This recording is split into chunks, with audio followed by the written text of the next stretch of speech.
მშვიდობისა თქვენ ყვეთ პოსტსკრიპტუმს დავით კიკალიშვილთან ერთად წითელი გარიშრაში 2 წამში როგორია რეალურ პოლიტიკაში ადამიანის ფასი როდესაც გიჭირავს დროშის ტარი ან მოლოტოვის კოქტეილი. ასევე არის თუ არა სამაგალითო საქართველოსათვის სინგაპური. თენგიზ გოგოტიშვილის სპეციალური რეპორტაჟი და ბოლოს დიმიტრი ობოლაძე პირდაპირ ლონდონიდან ტიტანების შერკინებაზე. ასევე დღევანდელ გადაცემაში თქვენ ნახავთ.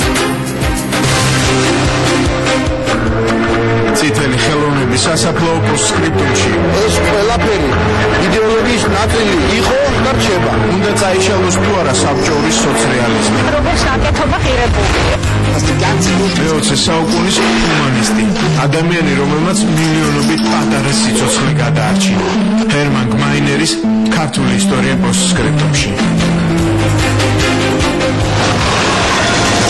ბორბალზე ამხედრებული დიდგორი. თანამედროვე დიზაინის და პროექტირების პრინციპები არის ამაში ჩადებული. პოსტსკრიპტუმში ციკოლიას ახალი ქმნილება.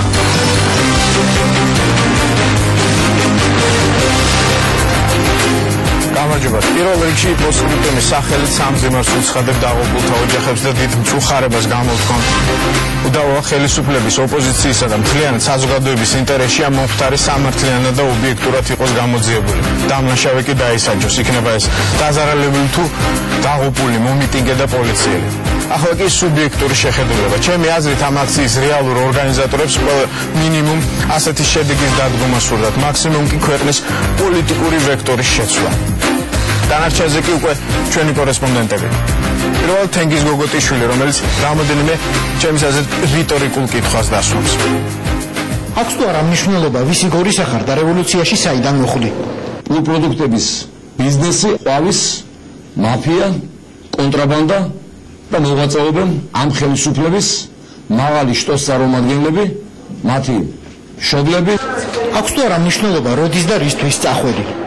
მე მივიღე გადაწყვეტილება არ ვიყარო კენჭი 21 მაისის საპარლამენტო არჩევნებში. ნამდვილად არ ვაპირებ ოპოზიციაში წასვლას, ეს კითხვა საერთოდ რომ დაისვას იმართლე გითხრათ ძალიან მიგვირს. აქვს თუ არა მნიშვნელობა სად და როდის მიხვედი? აქვს თუ არა მნიშვნელობა რა მეთოდით მოდიხარ ხელისუფლებაში? შეერაღებაში შედიოდა ფარები და დროშის ტარები. დროშის ტარები გამოიყენებოდა როგორც ხელკეტები. უკვე შემდგომ პერიოდში ჟღერდება ბადრები წარსდგა, რომ კარგი იქნებოდა გაკეთებული იყო რაგატკები, რომლის სასვლად გამოყენებული იყო რკინის ბურთულები და რკინის ბურთულს შეეძლო ძალიან მძიმე დაზიანება მიეყენებინა ადამიანის ხვევლისათვის და აგრეთვე ზოგ შემთხვევაში შეიძლება ადამიანი დაღუპულიყო კიდევაც. აქვს თუ არა მნიშვნელობა რომ ეს ყველაფერი დეჟავიუა და ერთხელ უკვე იყო? და ვინმე მაგრძალა მელკეტით ხელში სიარული?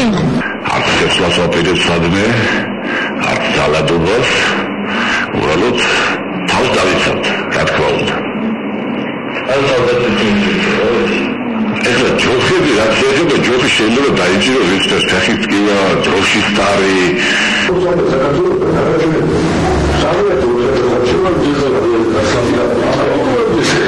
აქვს თუ არა მნიშვნელობა მე რამდენი და ვისთან ერთად აწყობ გადატრიალების გეგმებს? აქციის წინადღეებში ჟღერდება მოლოტოვის კოქტეილის შექმნაზე. ფაქტიურად უკვე მაგ დროსვე წამოიჭრა საკითხი, რომ საჭირო შემთხვევაში გამომხდარიყო შეჭრა ტელევიზიაში და საკრებულოს ტერიტორიაზე და ეს სადაც აქ იქნებოდა გამოყენებული მოლოტოვის კოქტეილები მანქანებისა და ტექნიკის დასაწყობად, აქვე მოდის ინფორმაცია, რომ აქციის გარეთ არის შეერაღებული დაჯგუფება, შეერაღებული ცეცხლსოვი იარაღით, რომელიც საჭიროების შემთხვევაში შემოვა აქციის ტერიტორიაზე და ცეცხლს გაუხსნის სამართალდამცავ ორგანოებს. ფაქტიურად უკვე 21 ღამიდან ყველაფერს ხელმძღვანელობს უკვე თავის ხელში იღებს ბადრები წაწა. აქვს თუ არა მნიშვნელობა პოლიტიკური ლოზუნგებით იკრებ ხალხს გარშემო თუ ფიცხელი ჯგუფის დაპირება? აქვს თუ არა მნიშვნელობა რა მიზანი აქვს შენს ბრძოლას? პოლიტიკური ცვლილებები თუ საკუთარი ქვეყნის დამოუკიდებლობის დღის ჩაშლა? ადგეს ქუჩზე კაცი ბოლო ზამზე და ხელისუფლებამ 20 მაისს აღლუნი მშვიდად ვერ ჩაატარა. აქვს თუ არა მნიშვნელობა რომ ადამიანებს რომელთაც ამდენ ხანს ამზადებდი გადავწყვეტ ჩეტევამდე წუთებით ადრე მიატოვებ? აქვს თუ არა მნიშვნელობა რამდენ ცხედარზე გადაევლი შენი კორტეჟი რომ მიზნამდე მიხვიდე? აქვს თუ არა მნიშვნელობა ვის შეეკრები მიზნის მისაღწევა და იცის თუ არა მან შენი სახელი?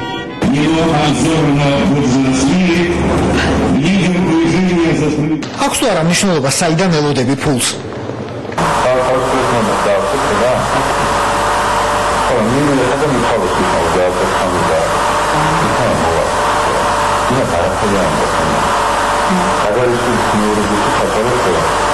აქვს თუ არა მნიშვნელობა ვისი სპეცრაზმების იმედად ერთვები ბრძოლაში?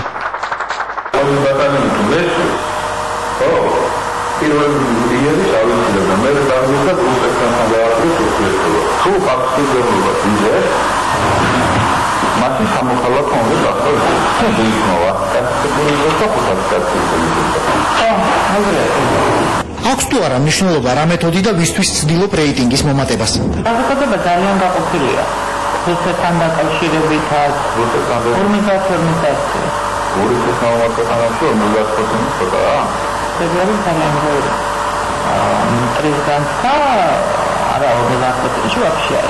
აქვს თუ არა მნიშვნელობა რას ლაპარაკობდი 3-4-5 წლის წინ? ეს იყო მცდელობა ცალკეული პოლიტიკური ძალების მხრიდან ხელისუფლების და ქვეყნის დაშანტაჟებისა და ნებით თუ უნებლიეთ ძალიან ბევრი ადამიანი აღმოჩნდა ჩართული იმ პროცესებში, რომელსაც ძალიან კონკრეტული გვარი და სახელები მართავდნენ. მხოლობითშიც შეიძლება და მრავლობითშიც შეიძლება ამის თქმა. ძალიან კონკრეტული ქვეყნის ინტერესში შედიოდა ეს და ძალიან კონკრეტული ძალების ინტერესში შედიოდა ის, რომ ქვეყანაში ყოფილიყო არასტაბილურობა და ქვეყანაში ყოფილიყო სერიოზული საფრთხე მომავალი განვითარებისა. და თუ აღარაფერს აქვს მნიშვნელობა, მაშინ ისიც სრულიად უმნიშვნელო დეტალებია, რომელ ურდოში ჩახვალ მოწყალების ათხოვნელა და რომელი ყენის ჰიმნზე გაეჭიმები.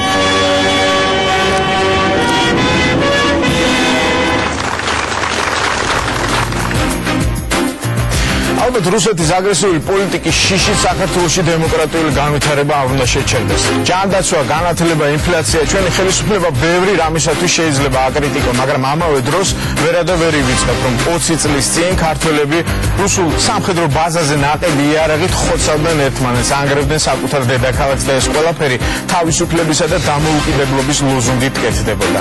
ის თაობა ჯერ კიდევ პოლიტიკაშია. როდესაც იმალები, ესე იგი რაღაცის გამოაშკარავების გეშინია.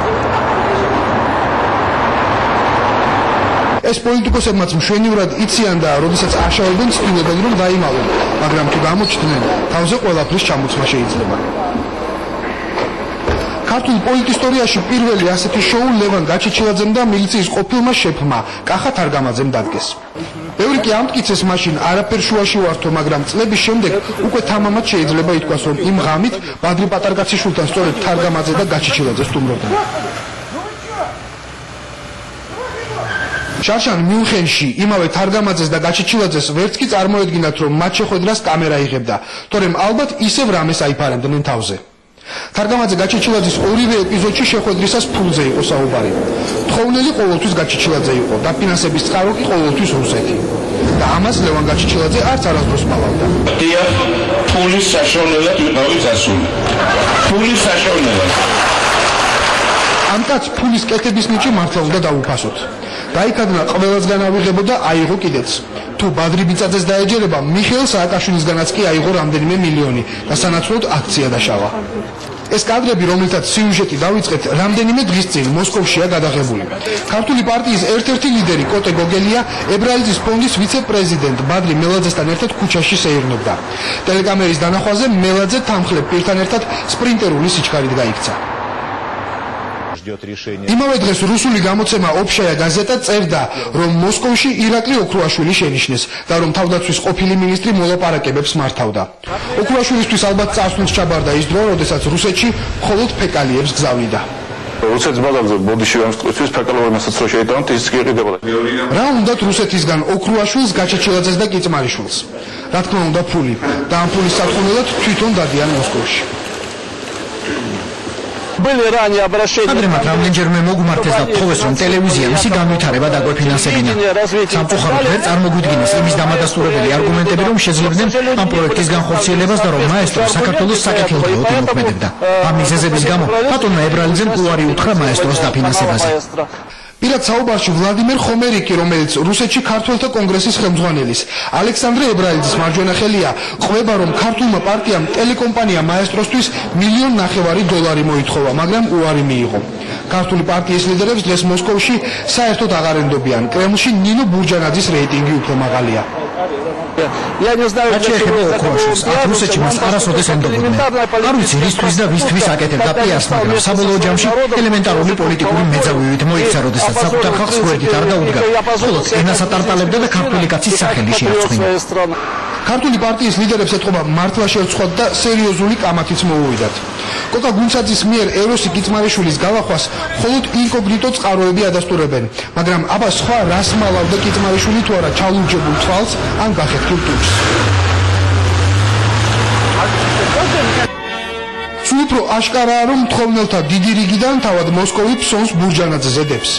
Несмотря на то, что у меня лично ბურჯანაძისადმი პირადი სიმპათიები არ მაქვს და სწორედ მასვა დანაშაულებ ბევრი მობედურებაში, რომელიც საქართველოს დაატყდა თავს. მაგრამ უნდა ვაღიარებინ, ამ ქალბატონმა ქართულ მამაკაცებსაც კი აგებდა. მოსკოვში რამდენიმე ვიზიტი პარლამენტის ყოფილ თავმჯდომარეს აშკარად დაუფასდა. ფულის გარდა ის პოლიტიკურ მხარდაჭერას მიიღებს. მიიღებს იარაღსაც, რომელიც ჯერ კიდევ 2 წლის წინ ქართველმა სამართალდამცველებმა ამოიღეს. და უკიდურეს შემთხვევაში ცოცხალ ძალასაც მიიღებს გრუს სპეცრაზმის სახით, რომელმაც ქართველი ჯარისკაცები უნდა დახოცოს. ბოლო დღეების მოვლენებმა აშკარა გახადა, რომ რუსულ თამაშს საქართველოში ერთის მხრივ ბურჯანაძე და მეორე მხრივ ქართული პარტია თამაშობენ. საერთო პატრონის მიუხედავად მათ მაინც ვერ შეძლეს გაერთიანება, იმიტომ რომ არც ერთს არ ეთმობა ლიდერობა და ფინანსების კონტროლი. მოსკოვი კი კვლავ ორივეს დააფინანსებს. თავის ესხებიათ ზემოთ ხსენებულ ოპოზიციურ ლიდერს საქართველოში გასული დღეების შემდეგ გამარჯვებული არავინ ყოფილა. ეს აღორებს გარეთ ვერ გეტყვით. განაპირობებს თუ არა ჩვენი წარსული დღევანდელობას. დაფიქრებულ ხარ თუ არა, რომ ჩვენი ჩვევები, ქცევა, რეაქცია ამა თუ იმ მოვლენაზე ხელოვნურად ჩანერგილია. ქართულ საზოგადოებას რთული მისია აკისრია შეინარჩუნოს საუკეთესო დროთა ჭირო არამით თუ სხვადასხვა იდეოლოგიით თავმოხველს კი საკადრისი ადგილი მიუჩინოს. ეგა ქადაგიშვილის რეპორტაჟი. დაუმთავრებელი ნამუშევარი ავტორმა ამ ადგილას სამუდამოდ მიატოვა. არადა წესით ამ ჯარისკაცის ფიგურას ხალხში ყველაზე პატრიოტული და ესთეტიკური გრძნობები უნდა აღეძრა.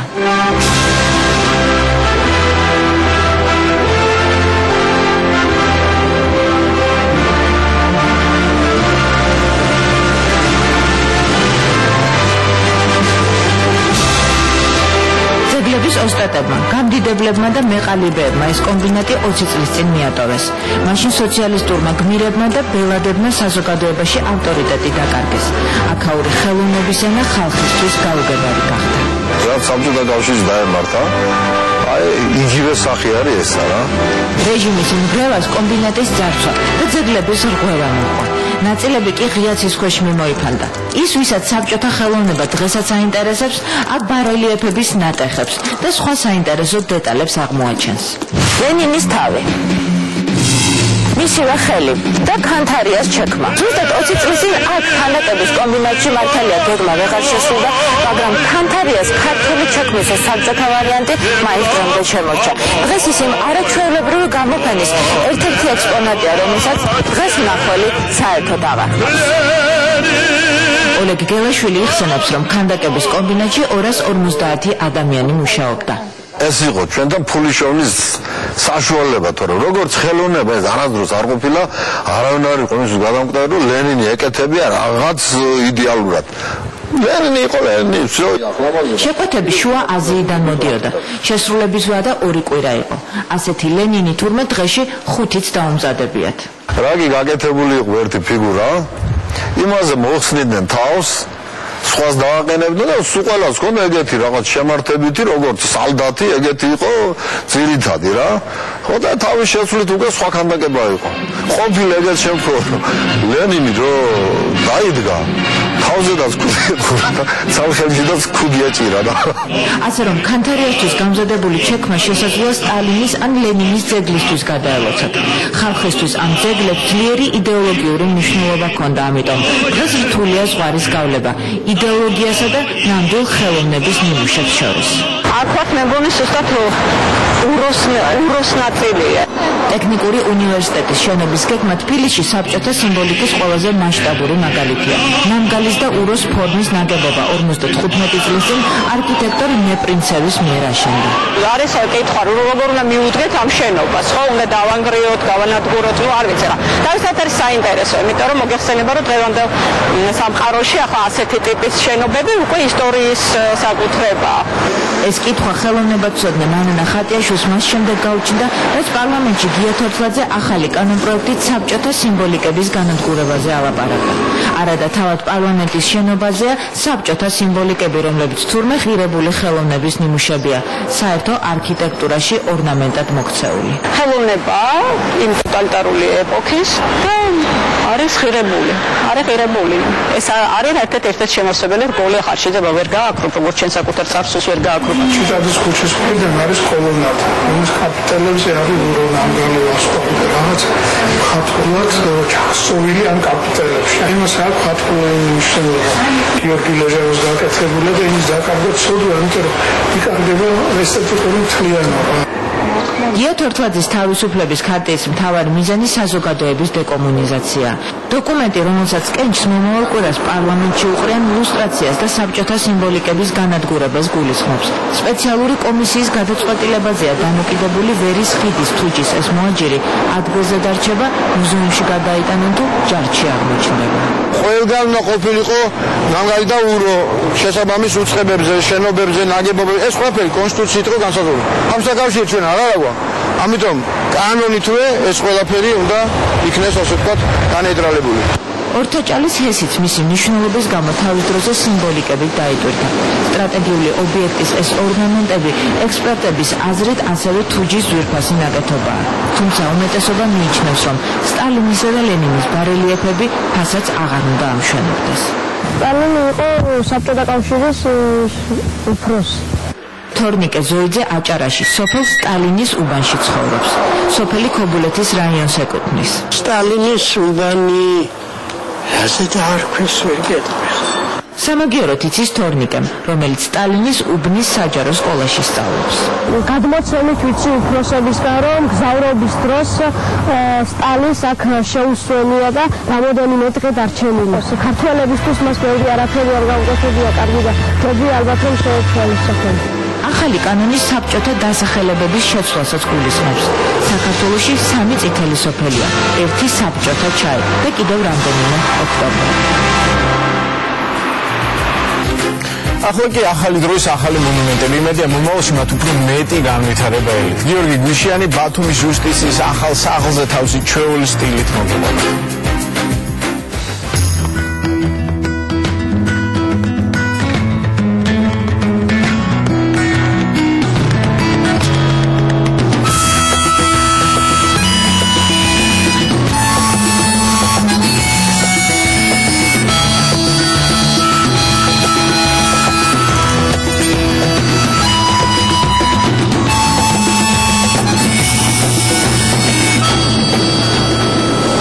გამარჯობა ქალბატონთა მარა.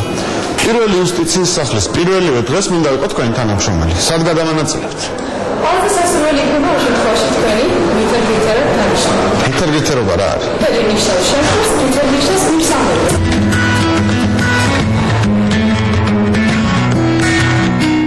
მითხარით, რატომ იგეთია მეცაობა ყველა თანამშრომელს აი ეს ფერი ხალხს? პირველ რიგში მწვანე, ეგ არის ჩვენი კორპორატიული საიმეჯო. მწვანე ინტერესებს მშვიდი პოზიტიური ამბავებითი ფერი. ამასთანავე ჩვენ კატეგორიისება დავუკეთეთ გარკვეული ჩვენ სერვისის ფერების მიხედვით და შესაბამისად ჩვენ სფერებში ეს სერვისების დადგენებაში დომინირებს მწვანე ფერი.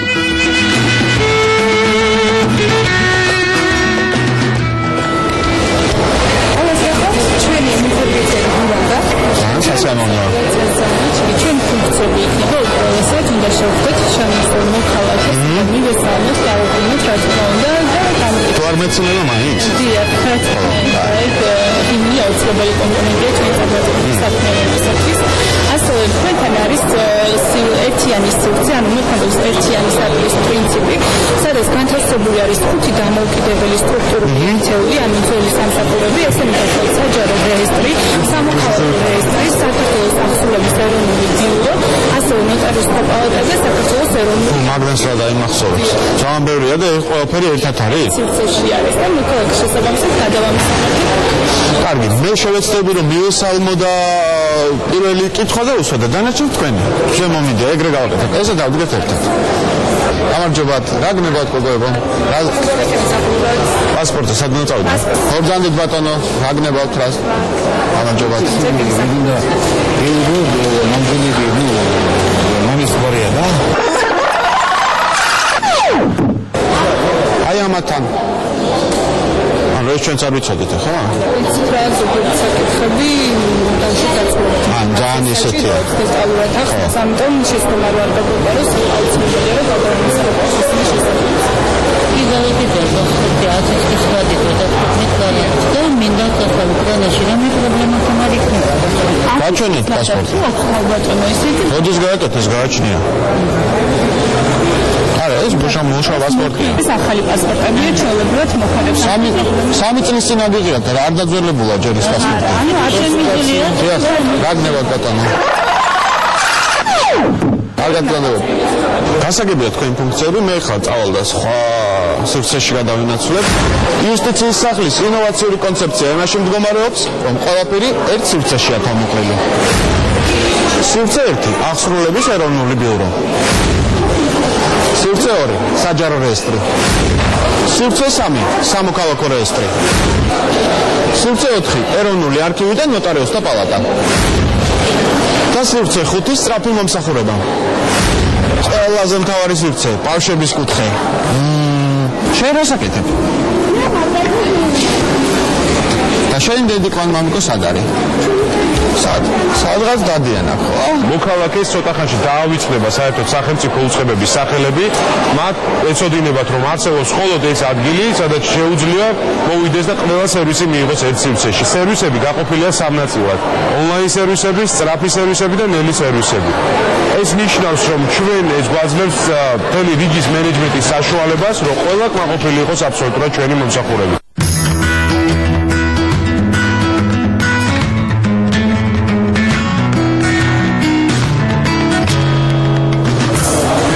გასაგებია ისედაც რა ხდება სურათების გადაღებაა და მოდი ნახოთ აი აქ რა სივრცეა. ბათუმის იუსტიციის სახლის მისაღებში განთავსებულია 3 ხელით მანიპულირებადი მონიტორი, რომლის საშუალებითაც მოქალაქეს შესაძლებლობა აქვს ინფორმაცია მიიღოს მისთვის სასურველი სერვისის შესახებ. მოქალაქეებისთვის მნიშვნელოვანი 5-ვე სივრცე პირველ სართულზეა განთავსებული. დანარჩენი 16 სართული, როგორც იუსტიციის სამინისტროს, ასევე სხვა სახელმწიფო უწყებების ოფისებს ეთმობა. შენობის პროექტი იტალიელ არქიტექტორ მიკელე დე ლუკის ეკუთვნის და ის ევროპულ სტანდარტებს სრულად აკმაყოფილებს. ეს თქვენი სახლია, მოგზავნით ნაკვალა. ჩემი პირველი სამუშაო დღე იუსტიციის სახლში დასრულებულია. ვფიქრობ, რომ საინტერესო და მნიშვნელოვანი ინფორმაცია მოგაწოდეთ.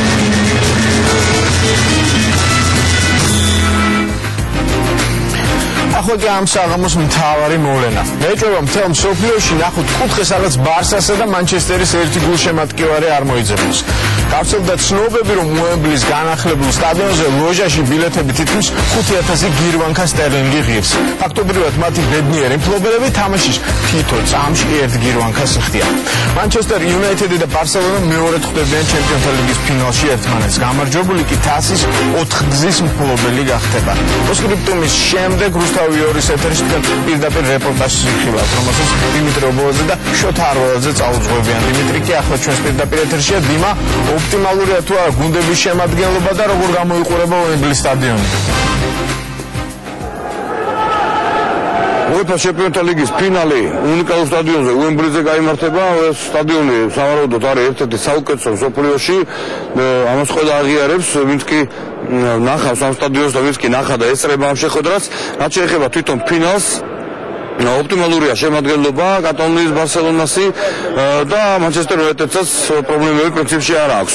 უმეტესობა აქ სპეციალისტებისა თვლის, რომ ბარსელონა უდავო ფავორიტია, რაც თვითონ ინგლისელ გულშემატკივარს საცილოდაც არ ყოფნის. დღეს აი სტადიონის გარეთ არის გაკეთებული სპეციალური ეგრეთ წოდებული ჩემპიონთა გზა, სადაც მთელი დღის განმავლობაში მიმდინარეობს მანჩესტერისა და ბარსელონას გულშემატკივართა სრულიად მეგობრული დუელი, ასე ვთქვათ, ყოველგვარი ინციდენტების და ექსცესების გარეშე. ბევრი არიან ჩამოსულნი ბარსელონას გულშემატკივარს ჰქონდა ერთ-ერთი არგუმენტი რომელიც იყო ღვინით ღელში რაღაც უცნაურად ჩასული თქვენ ნახავთ მის სინქრონიზაციას და მან თქვა 25000 მილი გამოვიარეთ მანქანები ძალიან დავიღალეთ და რა თქმა უნდა ჩვენ მოვიდეთ რა შეიძლება მანჩესტერს ესენი ახლობლად ჩამოვიდნენ აი ესეთი იყო მისი არგუმენტი რა თქმა უნდა ეს ნახევრად ხუმრობით კიდევ ერთი ძალიან საინტერესო ამბავი იყო ადამიანს ბავშვი შეეძინა კატალონიაში და სამშობლოდან მის გამოყვანასაც არ დაელო და წამოვიდა შესაბამისი ტრანსპარანტით არ უნახავს თავისი შვილი ამ კაცს შესაბამისი ტრანსპარანტით და შეპირდა რომ ჩაუტანს თას თუ თას ჩაუტანს შეშვილი იქნება ბედნიერი We came from Catalonia. ჩვენ კატალონიიდან 25 საათი მოვდიოდით მანქანით. მანჩესტერი კი აქვე არის. ასე რომ გჭირდება რომ მოვიგოთ 2-3. Catalan wine.